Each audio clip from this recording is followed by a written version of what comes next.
কম বেশি পলিথিনের কাগজ তো সবার বাসায়ই থাকে। আর এই পলিথিনের কাগজ যদি ফেলে না দিয়ে আপনারা ডেকোরেশনের কাজে লাগান তাহলে কেমন হয় বিষয়টা? সেটাই আমি আজকে তৈরি করব। এক টুকরো তুলা আর পলিথিনের কাগজ দিয়ে একটা রসুনের শেপ দিব। আর এখানে আমি কাটিম সুতা নিয়েছি ২ পল্ল করে। সেটা দিয়েই আমি এখানে ১ম এ ৪ ভাগ করে বেঁধে নেব। তারপরে আবার ওইগুলার ভিতর থেকেই আমি মোট ৮ টা ভাগ করে সুতা দিয়ে সুন্দরভাবে জড়িয়ে নেব। তাহলে কিন্তু একদম রসুনের কুয়ার মতো দেখা যাবে। একদম অরিজিনাল রসুনের মতনই দেখা যাবে।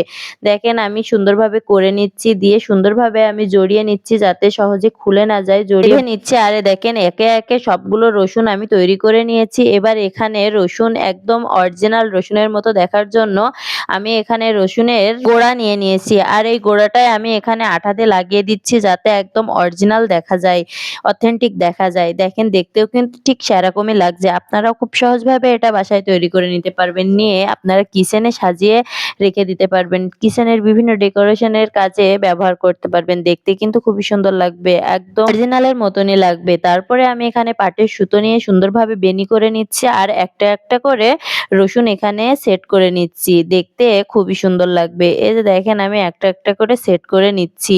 এই যে খুবই ভালো লাগছে। আর এভাবে সেট করে নিলে কিন্তু সহজে খুলে যাবে না। আপনারা এভাবে সুন্দরভাবে ট্রাই করে দেখতে পারেন। আর এই ভিডিওটা কেমন হয়েছে অবশ্যই একটা কমেন্ট করবেন আর আপনাদের মতামত জানিয়ে যাবেন। এই ভিডিওটা অবশ্যই শেয়ার দিয়ে আপনাদের টাইমলাইনে রেখে দেবেন। তাহলে আপনারাও যখন তৈরি করবেন সুন্দরভাবে দেখে তৈরি করে নিতে পারবেন। আর এই ভিডিওটা কেমন হয়েছে অবশ্যই একটা কমেন্ট করবেন। এটা কিন্তু দেখতে আমার কাছে খুবই ভালো লাগছে। আর এটা ডেকোরেশনের কাজে লাগাতে খুবই ভালো লাগবে। এই যে নিচে আমি একটা টার্সেল দিয়ে দিয়েছি এবং সুন্দরভাবে একটা বেনি সিস্টেম করে দিয়েছি যাতে দেখতে অনেক সুন্দর লাগে। আছে যাতে সব জায়গায় ঝুলিয়ে রাখা যায়। এটা কেমন হয়েছে অবশ্যই একটা কমেন্ট করবেন। আমার কাছে কিন্তু একদম রিয়েলের মতনই লাগছে দেখতে। দূরের থেকে কিন্তু একদম বোঝাই যাবে না যে এটা রিয়েল কি। ভিডিওটা যদি ভালো লাগে তাহলে অবশ্যই শেয়ার দিবেন। ধন্যবাদ সবাইকে।